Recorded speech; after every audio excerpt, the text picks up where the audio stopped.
The Rochester Philharmonic is an energetic and important mainstay in the cultural life of Rochester and the region. And here to talk to me about it today is Eric Gaston. He is the Vice President for Artistic Administration. Thank you so much for coming in. Thank you very much for having me here. It's great to talk about the RPO. Such an exciting and busy season every year.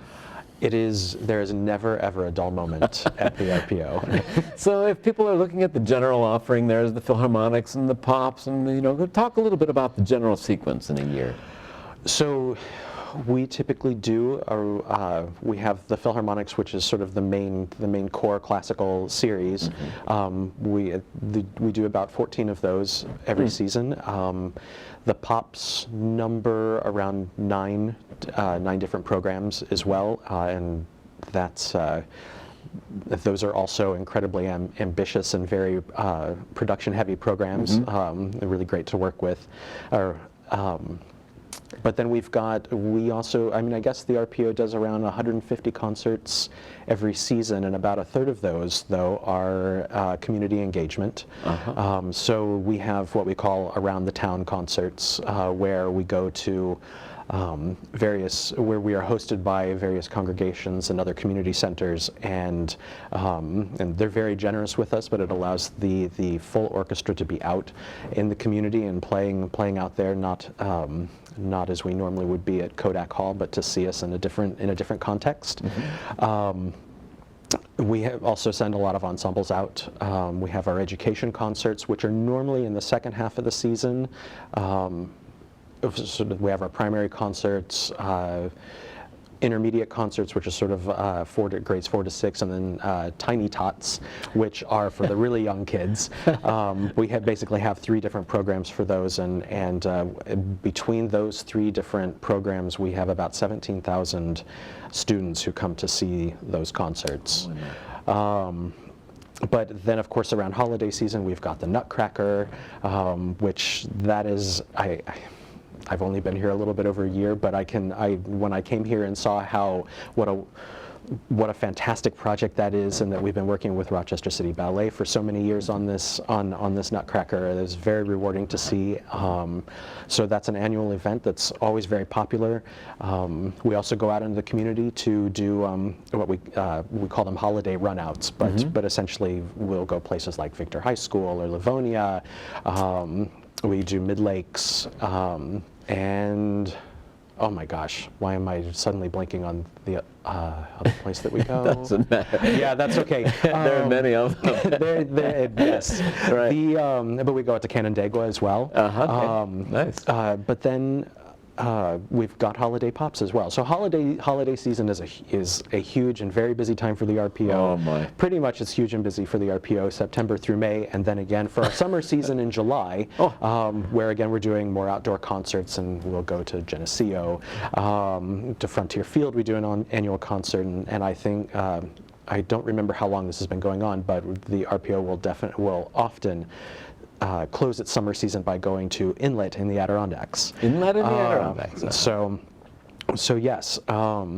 We also have, last but not least, we have a Sunday matinee series that we do, and that is we have been doing that at the Hochstein School for many years now, and it's a series that has taken shape and sort of morphed into various things from its inception, but those are also really great concerts, a little bit lighter fare, great for Sunday afternoons. So we have those scattered throughout the season as well. I can't think if I'm missing anything else in the season. We'll catch it, I'm sure. That's a ton there. And so this is your primary responsibility, is to oversee the programming for you. So yes, as the Vice President for Artistic Administration, I oversee the artistic and operations of the orchestra, and I oversee the programming. I do the season planning with the music director, and also Pops planning with our principal Pops conductor. And there are many conversations about who the guest artists are going to be, who are the guest conductors going to be in any given season, because no matter who your music director is, they're going to definitely have opinions about those things. So it's so there's planning. The planning the season is its own sort of its own box, which is separate from a lot of the other things. There's Right. just, and in terms of artistic and operations, also functions as the overall production. And the production team that I work with, we oversee from confirming guest artists and issuing contracts all the way through the end of the engagement. So, and we basically, everything that you see on stage, whether it's at Kodak Hall or Hochstein School or somewhere else out in the community, that the production team has been working very hard on those programs, and making sure that they come off in a successful and entertaining and satisfying way. But yes, I work with a great group of people there, fantastic. and but so yes, so that's the other big box of things that go on. But as part of planning the season, I also have to negotiate fees with guest artists and conductors, and help to secure venues, work on special collaborations.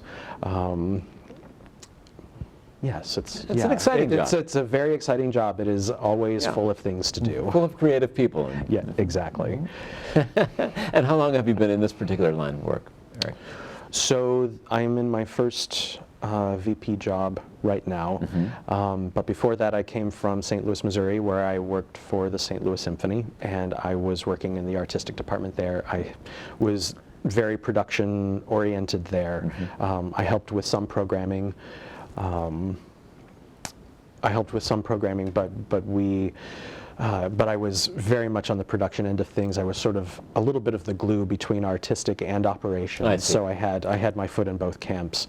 But I amassed a set of skills there that have served me very well, and have left me able to face a variety of unusual challenges. So all of which tend to be, all of which are really rewarding in the end once you actually get to the rehearsals and see the product on stage in a concert. And yeah.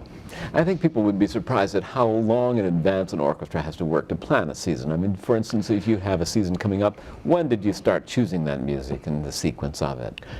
That is very interesting.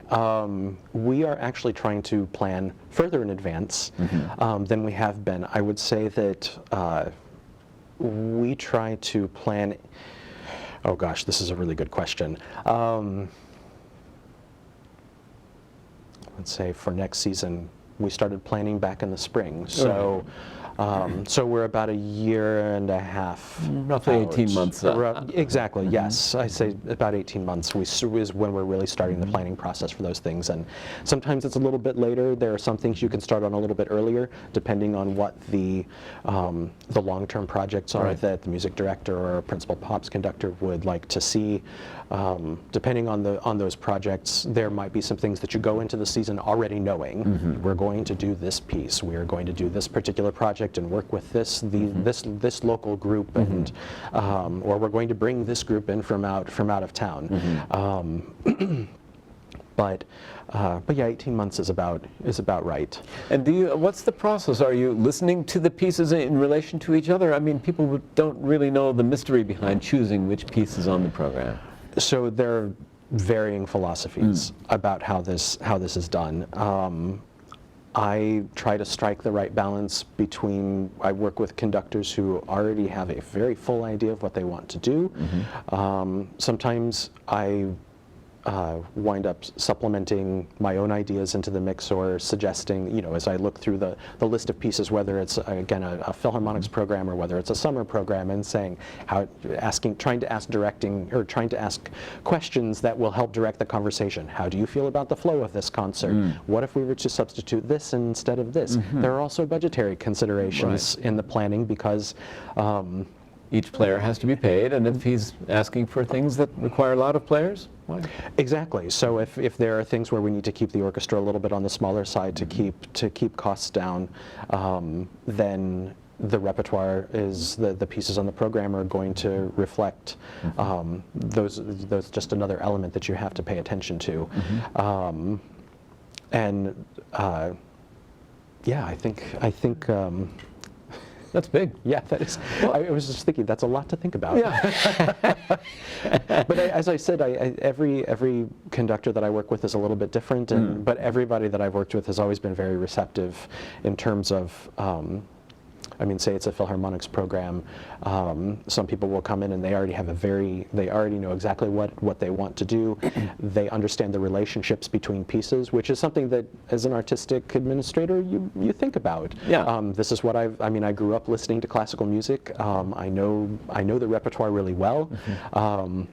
And so you think of how things go together, and sometimes you will find connections between pieces that you didn't know were there, or sometimes there are very fortuitous connections that you didn't realize were there before, but suddenly you think, oh, these pieces actually work really well together. I'm trying to think of a good example. Doing an early 20th century program of Debussy and Elgar, Lily Boulanger, and Stravinsky, there's definitely, aside from the Elgar, there's very much a French connection in all of that. I mean, Stravinsky was writing Firebird at the time, or that he was the relationship with the Ballet Russe and Paris, and so there is a very significant French connection there. Boulanger is a French composer. She died at a very young age, but she's someone who's getting a lot more attention these days, deservedly so. But then when you throw Elgar into the mix, there's also something very expansive and really wonderful. It's hard to put my finger on why a piece by Elgar like the Cello Concerto would work in an otherwise French program, but it does. Right, so there are coloristic things and thematic things. Exactly, exactly. Things. Those are things that I find very thrilling. But as an artistic administrator, it's nice to be able to help people find those connections and to be able to make suggestions to to conductors, to kind of help drive those conversations. That's one of my favorite things about this job. Now, do you find that the Philharmonic's audience crosses over with the Pop's audience? Do they go to both, or does one feed the other? It's interesting. I think that there is some crossover between the Philharmonics and the Pops. I think there are people who are really interested in both. But I don't think that generally you see the same level of interest. It's sort of people either really like one or they like the other, and that's completely fine. Which actually makes me remember now that one of the things I forgot to mention in terms of the season, and something that we're trying to do a little bit more of, is program some specials that don't fall into the Philharmonics or into the Pops. I see. These would include some of the movies that we do, whether it's The Little Mermaid or Star Wars. And that's where you're showing them. We're showing the movie, and the orchestra's playing the score live with the movie.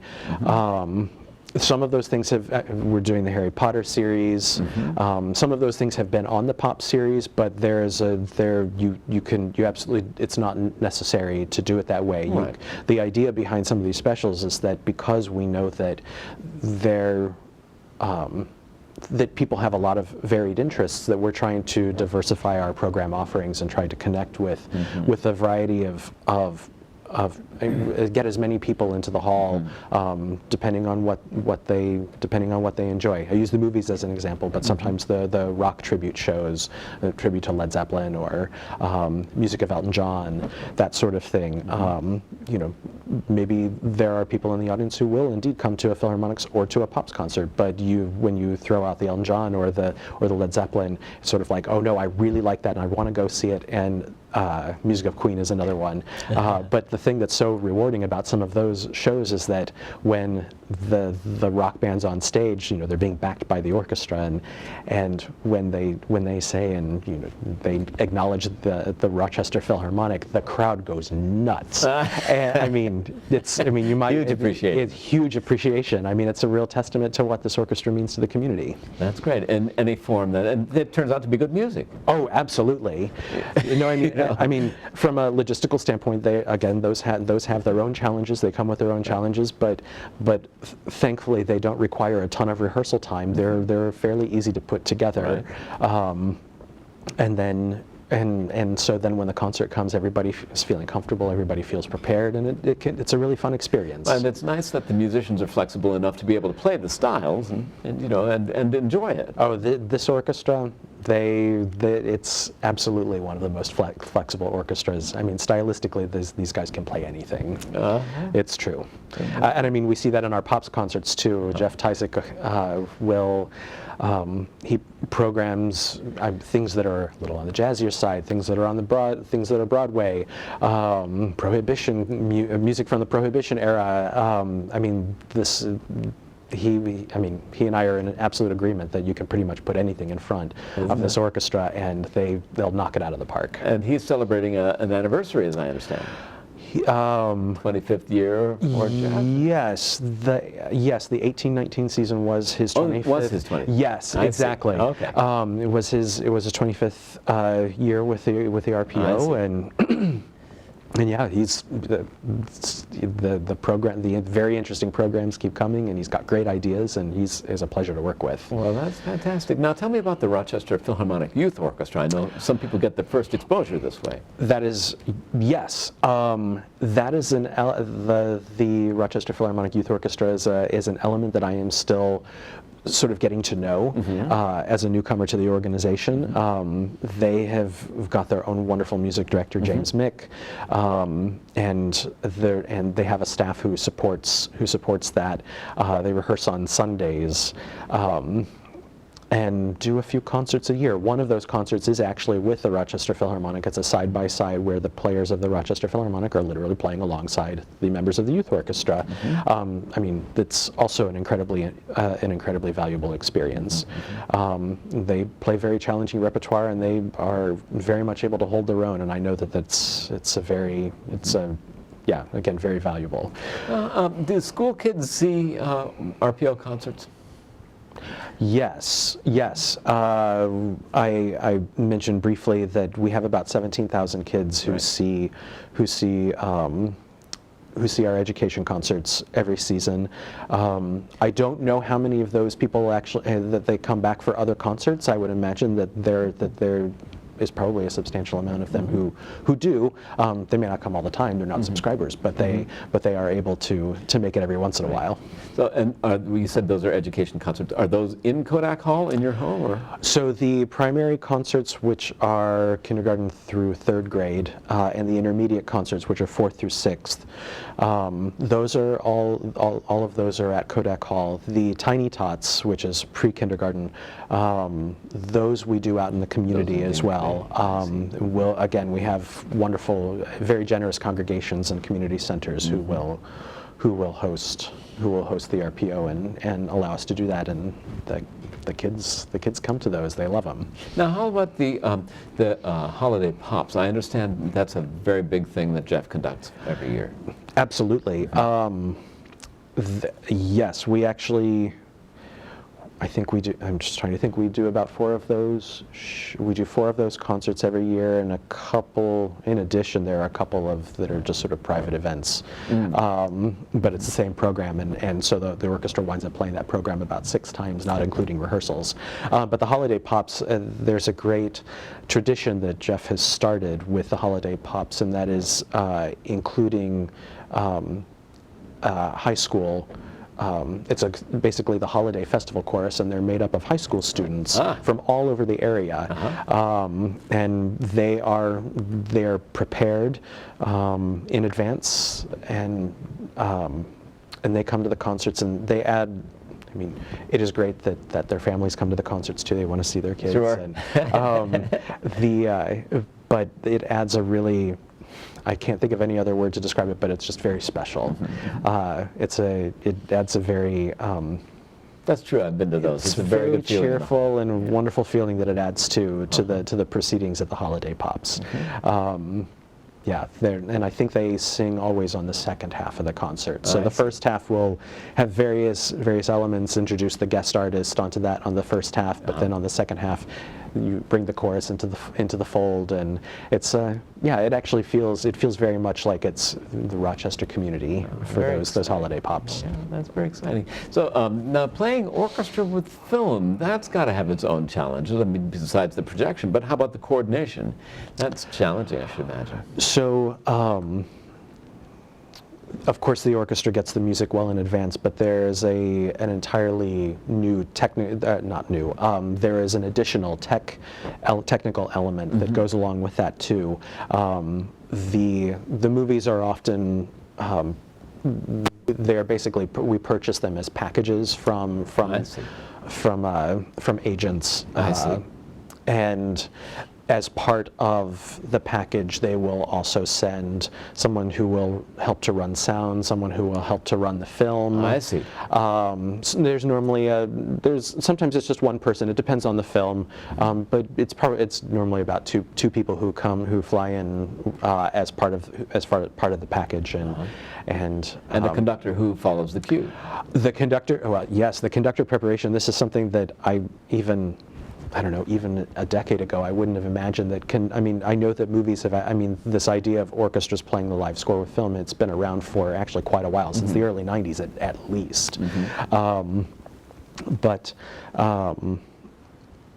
But the preparation that the conductor has to do is the idea of following either a time clock or what we call punches and streamers. They've got a monitor in front of them, and they have to prepare in order to, so that the orchestra doesn't get lost, and they've got all of these cues that they have to follow in order to be in sync with the film.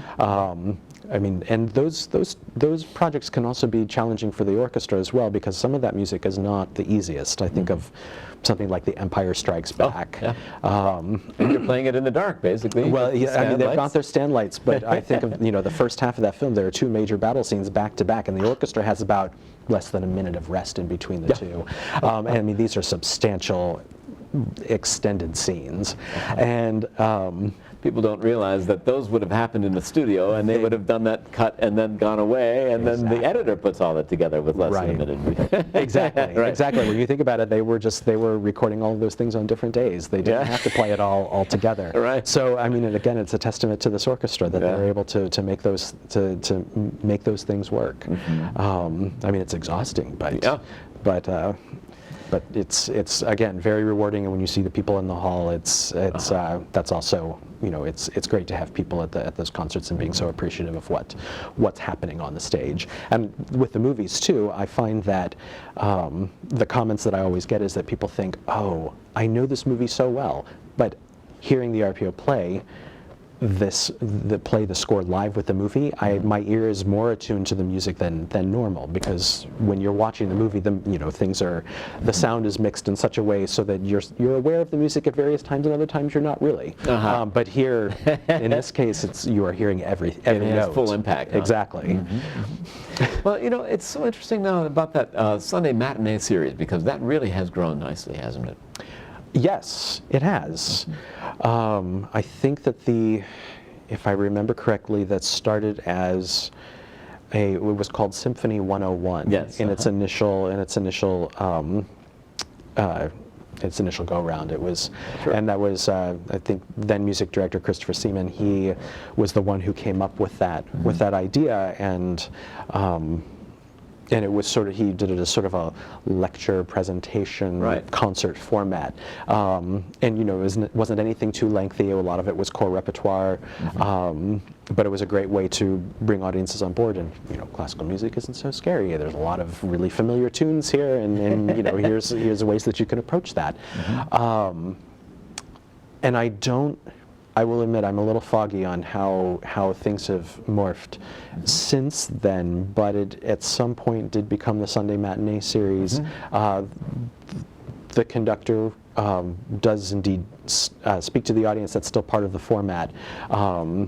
Although it's more in the sense of program notes, less, I gather there's a little less focus on sort of structure and musical examples and things along those lines, if that was ever a part of it, because I'm not entirely sure. But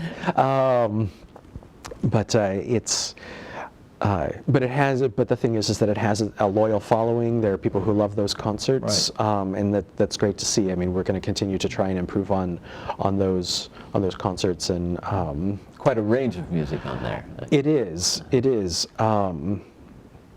Yes, there are some very big things on there. There is also it's also a chance to do more classical and neoclassical pieces on there, things that are both familiar and perhaps, again, going back to the whole idea of programming and connections. If you put a Mozart symphony onto the concert, you can also connect to the 20th century, the mid-20th century, with Martin Petit Symphonie Concertante, and which is an incredibly attractive piece, and it works really well with a Mozart symphony. So, and there's a plum for the players to play. Yes, I mean, and that's another thing about the Sunday Matinee series is, although on the Philharmonics at Kodak Hall we do have opportunities to showcase our own players and solos, and as guest artists.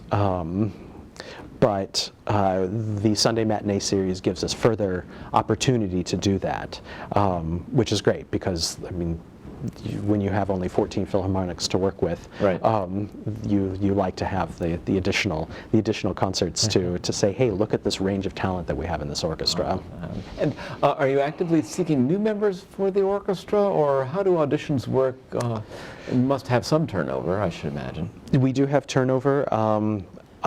We saw a few retirements at the end of my first season, and we have an auditions coordinator who's part of the team I work with.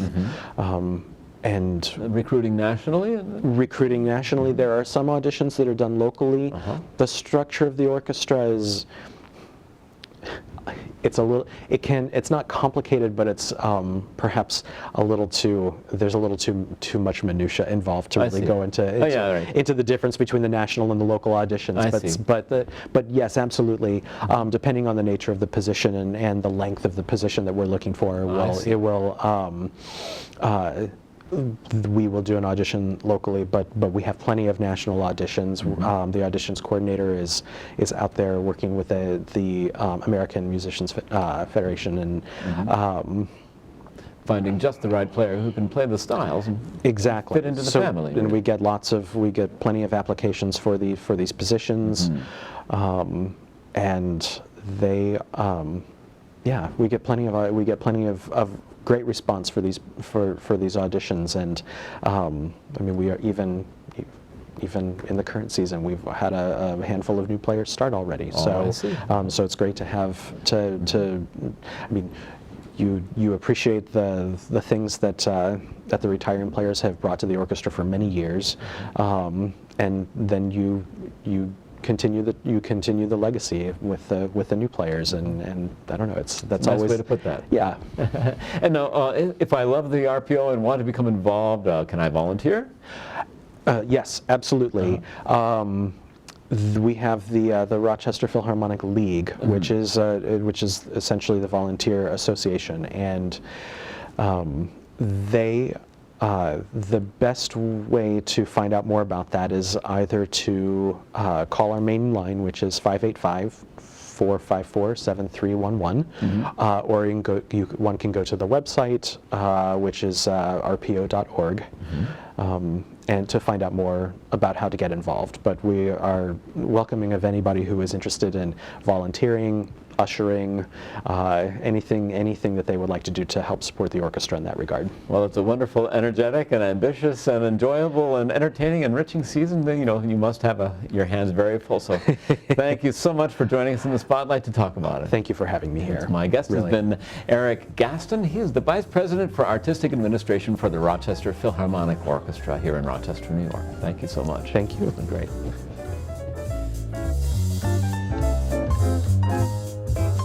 In the Spotlight is a production of Penfield Television with sponsorship from Nokan & Associates, a private wealth advisory practice of Ameriprise Financial Advisor.